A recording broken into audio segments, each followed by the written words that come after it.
Bonjour à tous, bienvenue sur France 24 dans Paris Direct. Dans l'info du jour, aujourd'hui on se consacre à cette crise entre les États-Unis et le Venezuela, mais aussi entre Washington et Bogota. Depuis plusieurs semaines, le gouvernement américain mène des attaques en mer des Caraïbes et dans le Pacifique. On reviendra en détail sur ces événements avec Jean-Jacques Kouriansky, directeur de l'Observatoire de l'Amérique latine pour la Fondation Jean Jaurès.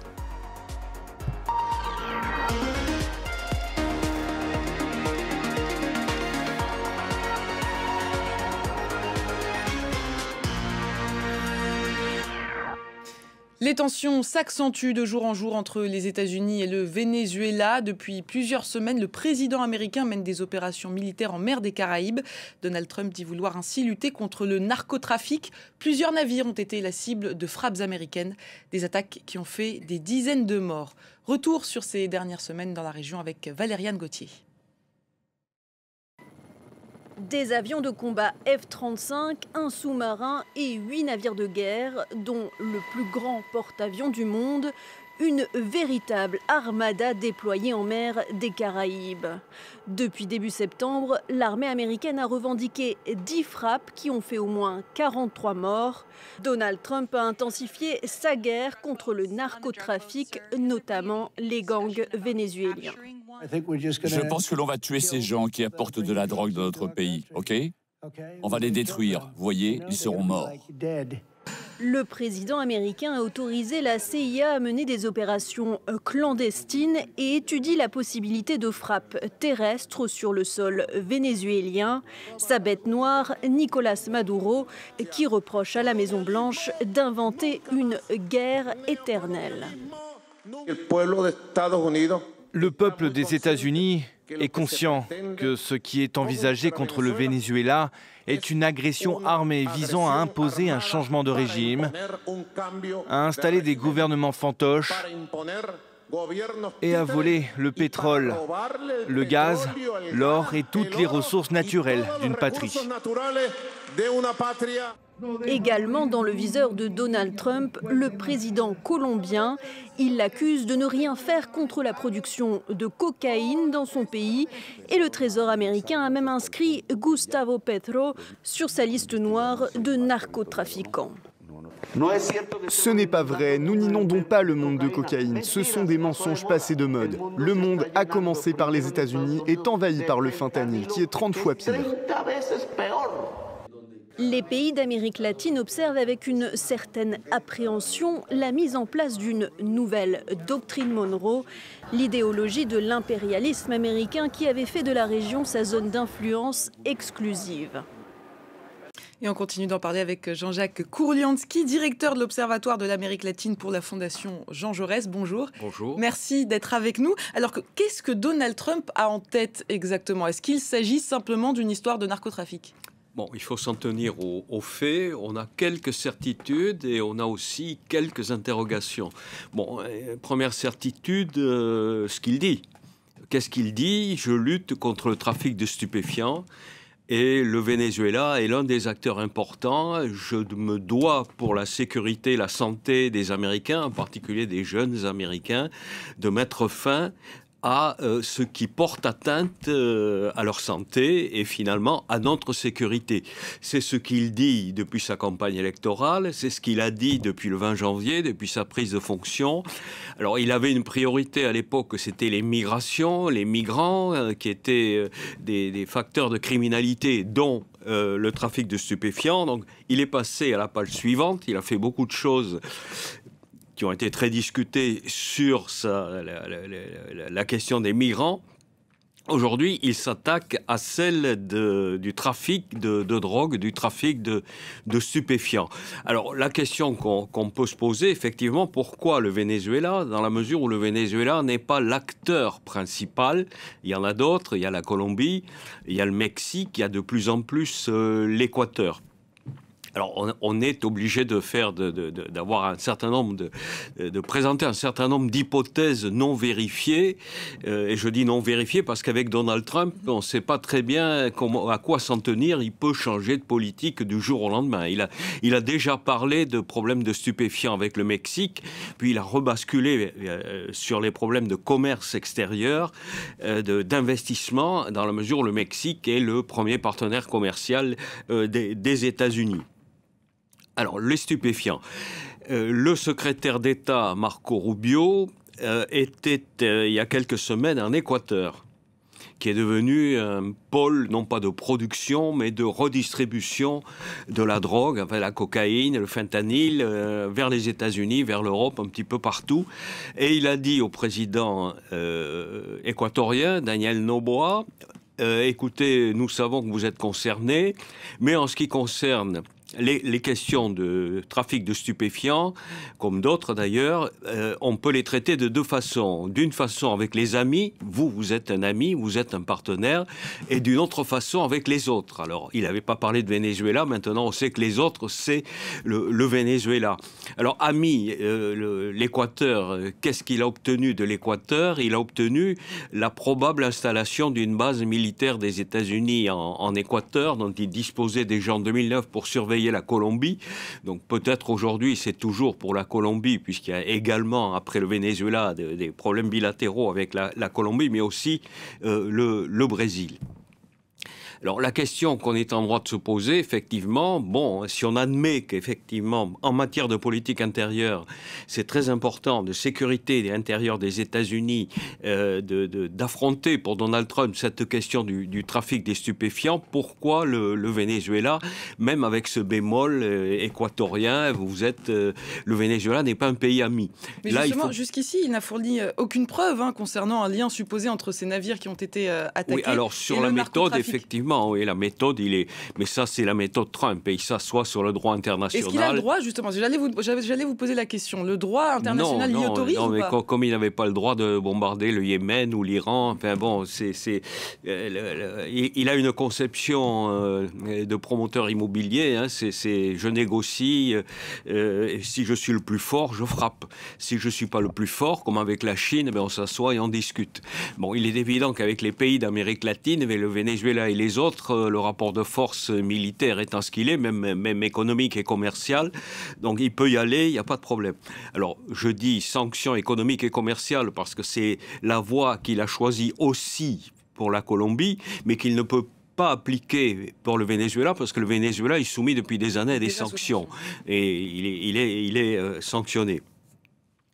Alors, il y a un autre élément de politique intérieure nord-américaine qui est important.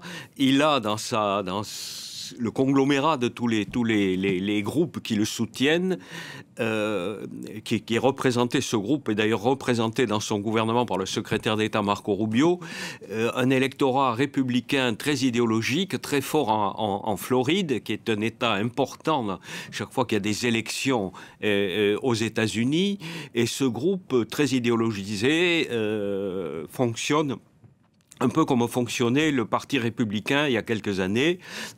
Donc, le Venezuela, le chef d'État du Venezuela est représentant du chavisme, du marxisme, etc. C'est un ennemi à cibler. Il semblerait, je dis, c'est toujours, il faut parler au conditionnel avec Donald Trump, qui se soit fait un peu forcer la main. Je ne sais pas si vous vous rappelez le commentaire qui a été fait par la Maison-Blanche après l'attribution du prix Nobel de la paix à Maria Corina Machado, qui est la leader du groupe de l'opposition, qui est le plus lié au secteur le plus à droite du Parti républicain aux États-Unis. Donald Trump, enfin son porte-parole ou sa porte-parole, a fait savoir qu'il n'était pas content, que c'était une décision politique. Alors, il faut se rappeler, c'est intéressant, il faut revenir sur le passé, qu'en 2019, au cours de son premier mandat, il avait déjà essayé de forcer la main. On avait essayé de lui forcer la main. Il y avait eu la reconnaissance du président de l'Assemblée nationale du Congrès du Venezuela, Guaido, qui s'était proclamé président dans la rue et qui avait été reconnu par les États-Unis et à la suite des États-Unis par un certain nombre de pays latino-américains et européens. Et qui s'est ensuite exilé. Et à l'époque, son secrétaire à la Défense avait parlé de « on va revenir à la doctrine Monroe ». Et Trump l'avait remercié. Et les choses, d'ailleurs, se sont pas du tout arrangées. Il lui fait actuellement un procès à John Bailey parce qu'il a écrit des mémoires dans lesquels il dit que Trump n'y connaît rien en politique étrangère, il n'a pas de doctrine. Et est-ce que là, est-ce qu'on doit craindre une intervention militaire des États-Unis au Venezuela ? En tout cas, il brandit cette menace, Donald Trump. Trump est tout à fait opposé aux aventures type Irak, type Afghanistan. Il considère qu'on ne sait pas combien de temps ça peut durer, donc que ça peut coûter cher financièrement, ce qui est important pour lui qui vient d'un milieu d'affaires et dans lequel un sou est un sou, et ça peut coûter cher en vie humaine, donc électoralement. Donc il fait de la gesticulation. Alors manifestement, il y a quelques milliers de marins et d'aviateurs américains sur zone. C'est pas suffisant pour envahir un pays comme le Venezuela. C'est pas l'île de la Grenade comme ce qu'avait fait Reagan en 1983 ou George Bush à Panama en 1989. C'est un pays quand même qui est assez grand, qui est relativement peuplé, même s'il y a beaucoup de Vénézuéliens qui sont actuellement à l'étranger. Et donc mais il y a quand même beaucoup de monde. Donc on peut penser que c'est de l'action psychologique en vue de forcer la main à une partie des militaires au Venezuela pour qu'ils fassent ce que ne veut pas faire Trump, c'est-à-dire que ce soit eux qui prennent l'initiative de renverser le régime. Et avec un soutien civil dans le courant de l'opposition qui est favorable aux États-Unis à 100%, qui est le courant de Maria Corina Machado. Parce qu'il y a un autre courant de l'opposition qui est opposé à Maduro, mais qui ne souhaite pas que le rétablissement de la démocratie se fasse par la voie, par l'aide, par la main d'un pays étranger, donc des États-Unis. Donc c'est une gesticulation qui va se prolonger probablement, qui va être accompagnée de bombardements de bateaux pour montrer à l'opinion des États-Unis qu'on lutte contre le trafic de stupéfiants. Mais il est probable que d'ici quelque temps, il n'y aura plus de bateaux. Les bateaux, pour des raisons évidentes, ne vont plus sortir du Venezuela ou de la Colombie. Et là, il n'a pas exclu, puisqu'il a autorisé des actions à l'intérieur du Venezuela de la CIA. Et d'ailleurs, hier, Caracas annonçait avoir démantelé une cellule criminelle liée à la CIA. On doit y croire ? C'est probable, c'est possible. Je ne sais pas si ces personnes-là sont vraiment membres de la CIA, comme les bateaux sont vraiment des bateaux. On est un peu dans le brouillard. Les faits ne sont pas vérifiés. On est obligé de prendre en compte ce que disent les uns et les autres sans avoir le moyen de les authentifier. Et il est possible aussi qu'il y ait des assassinats ciblés ou un bombardement ciblé à un moment ou à un autre, puisqu'il a signalé qu'il a anticipé le fait qu'il n'y aurait plus de bateaux et que ça pourrait passer par la voie terrestre. Et que donc, à ce moment-là, la voie terrestre ou aérienne, donc le bombardement d'un petit aéroport utilisé par des transporteurs de drogue, mais dans la mesure où il a présenté Nicolás Maduro et son gouvernement comme un réseau de trafiquants de drogue, qui n'est pas non plus vérifié. Nicolás Maduro de baron de la drogue. Oui, le baron de la drogue, il a donné sa tête est mise à prix d'ailleurs, 50 millions de dollars. Le cartel des soleils, voilà. Parce qu'ils ont des étoiles en forme de soleil sur les épaulettes. Mais là aussi, il faut se fier à la parole de Donald Trump. Ça paraît un peu tiré par les cheveux. Alors, le fait qu'il s'en prenne à la Colombie, là, ça paraît un peu plus évident. Il y a effectivement beaucoup de problèmes de stupéfiants en Colombie, mais ça vient de loin. Et là aussi, on peut discuter le fait de présenter le président de la Colombie qui a lutté contre le trafic de stupéfiants, mais qui fait ce qu'il peut, comme ses prédécesseurs, comme le chef d'une autre baronnie de la drogue. En 1989, les États-Unis avaient envahi le Panama en justifiant justement cette intervention par la lutte contre le trafic de drogue. Est-ce qu'on pourrait se retrouver dans la même situation ? Ou alors le Panama était plus simple à... Le contexte est différent. On était à un mois de la chute du mur de Berlin. On était encore... c'était la fin de la guerre froide. Cette opération avait un caractère de test en direction de l'Union soviétique, voir s'il est... Comme Noriega, donc le président de Panama qui a été renversé, avait des liens avec Cuba. Il avait des liens avec la CIA d'ailleurs aussi. Et c'était un personnage qui était devenu incontrôlable pour les États-Unis. Mais cette opération-là avait une valeur de test aussi. Savoir un peu comment, dans le contexte nouveau de l'après-chute du mur de Berlin, comment les Moscou allait réagir. Donc là, on n'est pas, même si Maduro a des liens avec la Russie, mais Poutine n'est pas un président marxiste-léniniste, avec la Chine. Mais le Venezuela n'est pas le pays qui a le plus de liens économiques avec la Chine. Donc on a beaucoup de blancs, de points d'interrogation, ce qui veut dire qu'on ne peut pas exclure non plus que les choses pourraient évoluer dans quelques temps. Il ne faut pas oublier qu'il y a un enjeu quand même économique qui intéresse beaucoup Trump dans toutes ses relations avec quelques pays du monde que ce soit, c'est l'économie et l'énergie. Et le Venezuela est le pays qui a les plus grandes réserves pétrolières du monde, ce qui explique d'ailleurs qu'il y a quelques mois, Trump avait envoyé un émissaire auprès de Nicolas Maduro pour négocier des arrangements, et la conclusion avait été que la société pétrolière Chevron pouvait reprendre ses activités au Venezuela. Ça a été la seule d'ailleurs, et apparemment, en dépit du contexte, elle continue ses activités pétrolières.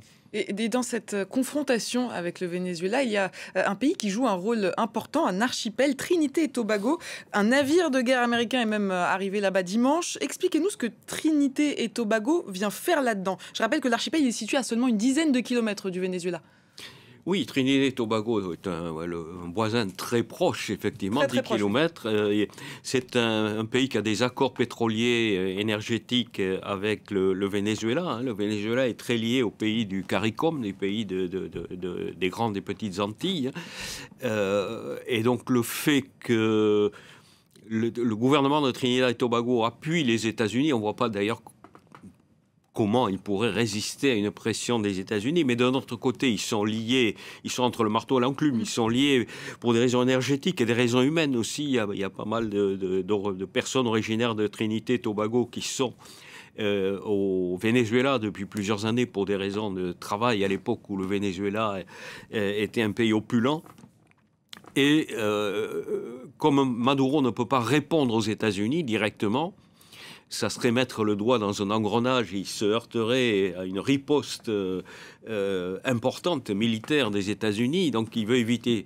Mais il peut faire les gros yeux à plus petit que lui. Donc c'est ce qu'il est en train de faire avec Trinité et Tobago, faute de pouvoir le faire avec Donald Trump. Alors on a parlé du Venezuela, de Trinité et Tobago, mais il y a aussi un autre pays avec lequel Donald Trump est entré en conflit ces derniers jours, la Colombie. Là aussi, il a accusé le président colombien d'être un baron de la drogue.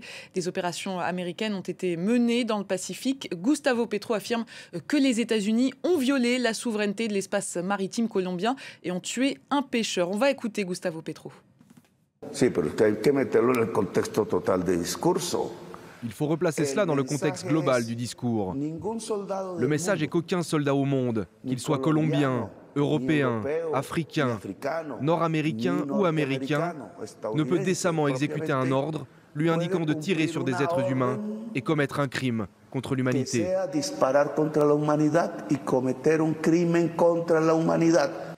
Il parle de crimes contre l'humanité. Est-ce qu'on en est là ?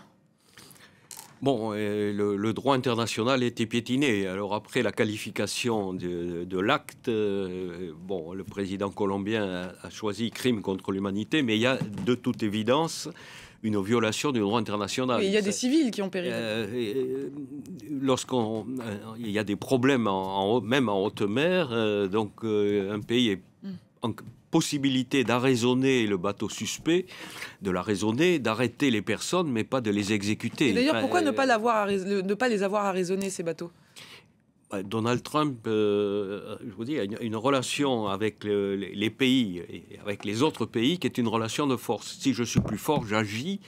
Et il a comme tribunal l'opinion des États-Unis. Donc il montre à l'opinion des États-Unis, c'est lui qui se donne le droit de dire le droit, et donc personne ne peut le contester, selon la façon dont il présente les choses. Donc le multilatéralisme, le droit international, l'ONU, il a quitté l'OMS, il a quitté l'UNESCO, il a quitté les accords de Paris, et fait tout ça, ça ne l'intéresse pas. Il a même menacé de sanctions les juges de la Cour pénale internationale. Bon, donc tout ça, ce qui se passe en mer des Caraïbes et côté Pacifique est dans la logique de sa conception des relations internationales. C'est le droit du plus fort qui est le droit réel, le droit qui doit s'appliquer. Donc il est évident que la Colombie, pas plus que le Venezuela, n'est en mesure de riposter à des actions militaires des États-Unis, et que ces actions militaires des États-Unis sont accompagnées de commentaires très désobligeants et non vérifiés non plus sur son homologue, entre guillemets, si on peut dire qu'il s'agit d'un homologue. Pour Trump, certainement pas, Gustavo Petro. Mais c'est vrai qu'avec Gustavo Petro, c'est un peu un caillou dans le soulier de Donald Trump. Le contentieux est ancien. Le contentieux remonte dès la fin du mois de janvier de cette année, dès la prise de fonction de Donald Trump. Gustavo Petro s'était opposé à la politique migratoire des États-Unis. Il avait refusé 2 avions qui transportaient... Il avait dû retourner... Voilà. Et alors là, Donald Trump avait donné à fond, non pas dans le militaire, puisqu'avec la Colombie, il y avait des relations normales, mais dans les sanctions économiques. Il avait menacé la Colombie de lui coller, ce qu'il fait habituellement, 50% de droits de douane sur ses produits exportés aux États-Unis.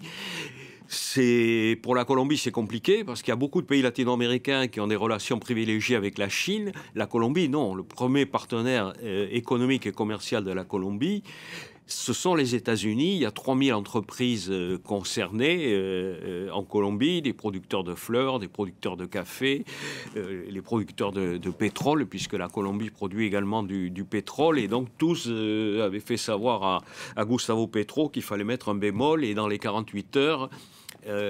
Petro avait quand même obtenu d'aller lui-même envoyer un avion colombien, un avion militaire colombien, chercher les expulsés pour ne pas les laisser revenir dans un avion de la police ou de l'armée des États-Unis. Ensuite, il y avait eu, si vous vous rappelez, au mois de septembre, à l'occasion de l'Assemblée générale des Nations Unies, le président Petro avait participé à un meeting pro-palestinien dans une rue de New York, qui avait suscité, et là aussi, la colère de Donald Trump, qui a suspendu le visa d'entrée aux États-Unis de Gustavo Petro à ce moment-là, et qui a suspendu également le visa du ministre des Affaires étrangères de Colombie. Donc là, ça semble personnel, en fait. Voilà. Et le 5 septembre, Petro ne s'était pas laissé marcher sur les pieds. Il avait provoqué une réunion de la CELAC, la communauté des États de l'Amérique latine et Caraïbes, qui réunit l'ensemble des pays de l'Amérique, à l'exception des États-Unis et du Canada, pour faire voter une déclaration condamnant le premier bateau qui avait été coulé le 2 septembre sur les côtes vénézuéliennes, ce qui avait entraîné là aussi une riposte de Donald Trump. Le 16 septembre, la Colombie avait été ce qu'on appelle décertifiée dans le jargon américain, c'est-à-dire que les États-Unis donnent des notes et certifient des pays qui se comportent bien ou mal dans leur politique sur le trafic des stupéfiants. Donc la Colombie avait été dégradée, décertifiée le 16 septembre. Donc on est dans cette logique, cette escalade entre la Colombie et les États-Unis depuis le mois de janvier. Est-ce qu'il a des raisons, Donald Trump, de penser que depuis l'arrivée au pouvoir de Gustavo Petro, il y a plus de cocaïne, de drogue qui entre aux États-Unis, ou est-ce que là encore, il ne se fonde sur rien ?